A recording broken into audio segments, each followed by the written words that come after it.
Hello, guys. Today I am going to make you understand all the process about the international business. This is our first chapter, which I'm talking about right now, of SOL BCom program CBCS, and we will try to cover all the theories within a short span of time. So, without wasting any time, let's go. So, here we are talking about the introduction to international business, which is Unit 1, and I have made all these notes from myself. So just study these notes. These notes would be enough for you to get past.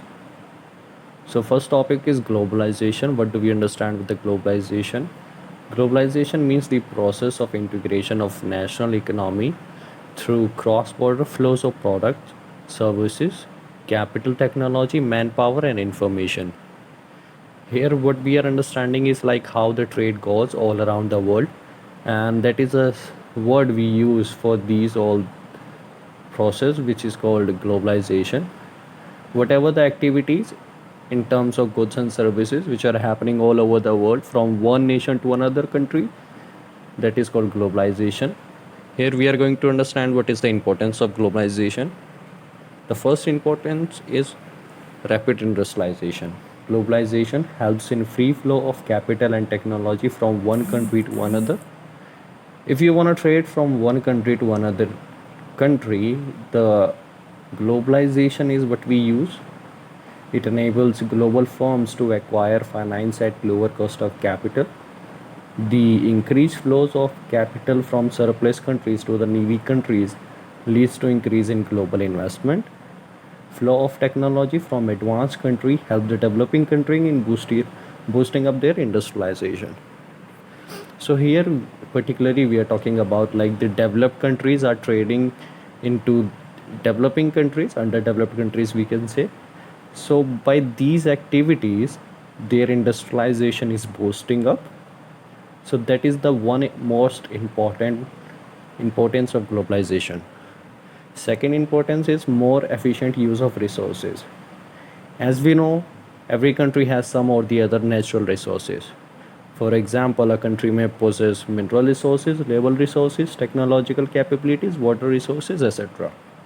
Every country tries to use these resources in the best possible manner, and gradually they become more efficient and specialized in using these resources than other countries.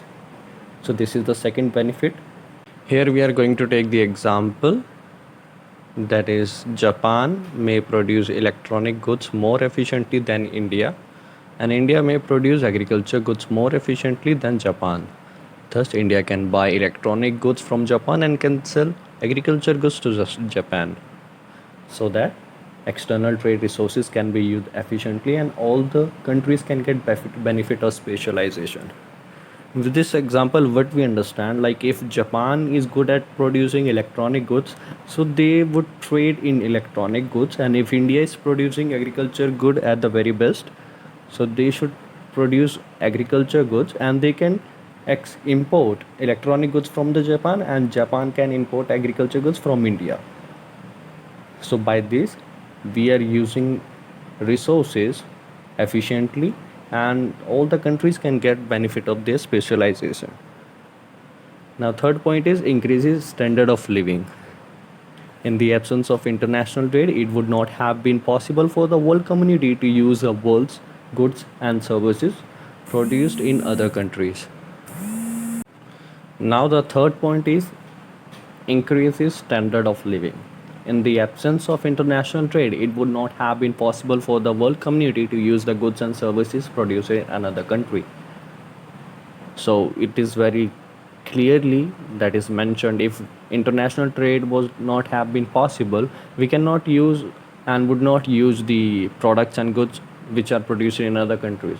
For example, America is producing apple and India is producing agriculture, so they won't be having the access to the agriculture goods and we wouldn't be having the access of apple goods. The people living in developing and underdeveloped countries can use this product and increase their standard of living. India is the very relevant example we can relate here. India is using most of the India is exporting most of the goods from the outside countries, and as we can see in our daily lifestyles, we are using most of the goods which are produced in another countries, and which is increasing our standard of living. Another point is increase in employment. External trade boosts up the economic growth of a country as the firms of developing countries increase their production capacity to supply goods in foreign countries. When foreign countries ask for like they invest in the developing countries, and they ask for the workforce which increases the production capacity, and these all are interconnected, which can help in the economic growth of a country. Increased production results in increase in GDP, leading to economic growth of the country. It is very simple, as I have written already. External trades creates employment opportunity directly as well as indirectly. External trade results in increase in production, and due to increased production, the demand for labor increases, which creates employment opportunities. So these are four importance which I have mentioned. There are many more, like healthy competition, you can say, and access to the new culture. Like, let me give you a short brief about this. That healthy competition means, like, if we are using our resources at the very best and another country is also using their result at the very best, there would be a healthy competition which would reduce the prices of the product and inflation rate would not go higher. But this is not possible, but this creates some healthy competition in the market. Access to the new culture, as we are trading internationally, so we would have access to their culture and they would have access to our culture. Like, we can see increases standard of living can be relatable here, access to the new cultures. Thank you. Now we will study about the disadvantages or impact of globalization. As we all know that if there are advantages, there are also disadvantages of something. So globalization is a mixed blessing. Along with its benefit, it has disadvantages also. First point of the disadvantages would be killing of domestic industry. Globalization creates opportunities for multinational advanced countries to establish manufacturing and marketing facilities in developing countries. Globalization gives multinational companies access to manufacture and market their facilities in developing countries. Like, we can take the example of Apple. Apple is a US company, and they have now the access to come to the India, and they can open their own factory over here, and they can produce their products here, which would kill the domestic industry, and domestic firm in these countries fail to compete with these multinationals. As a result, several domestic companies have to close down. Countries like India and China allow foreign investment even in soft drinks, junk food, and such other industries where it is not required. As we can see, India and China doesn't have their own soft drink brands. They allow or permits international companies to make investment in them, and they are excluding their own soft drinks, and they are promoting other firms which are international firms, such industries where it is not required. Sorry. Second disadvantage of globalization is bad effects on culture. Due to existence of globalization, Indians mostly adopted Western culture and follow it also. As a result, some bad effects come up. Well, it is very clear that we most of the Indians are following the Western culture, and in few years we all would be adapting the Western culture totally, and our Indian culture would be vanishing, and no one would even remember how the Indian culture were. And this is all because of the globalization. If globalization was not there, we would have follow our Indian culture.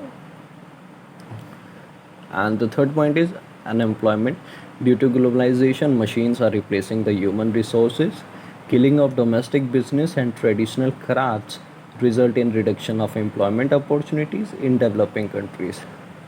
Well, if machines are replacing the human resources, that there is no need of the humans to work, and domestic businesses are and traditional crafts are also getting vanished because of the globalization, as international firms are stronger than the internet domestic firms and they cannot compete, and unemployment is the result we are looking here. Fourth point is economic inequalities. Globalization widens up the gap between rich and poor. Well educated and highly skilled people earn very high incomes, while common people fail to earn even minimum. It is wonderful for managers, owners, and investors, but hell for workers and nature. Well, if international firms are coming to our in developing countries, they would require highly skilled people, and they would pay amount, great amount in return of that, and this is big, and this widens the gap between rich and poor. Before globalization, everyone was working for their own, and there was no such gap, like there were no categories rich and poor. But now, as the poor, we can say uneducated people who are not able to work in the multinational companies, so they are failed to earn the even minimum. And manager, owners, and investor, they are working great. They are skilled. They have education, so they are earning more and they're becoming rich. But workers, they are not they are not educated, and they do not know any skills, but the labor resource is their only option, and the international firms are also not paying enough for that. And obviously nature, because of the because of the firms which are increasing day by day, it definitely affect the nature because of the pollution and many more. Exploitation, we have already studied about the bad effects on culture.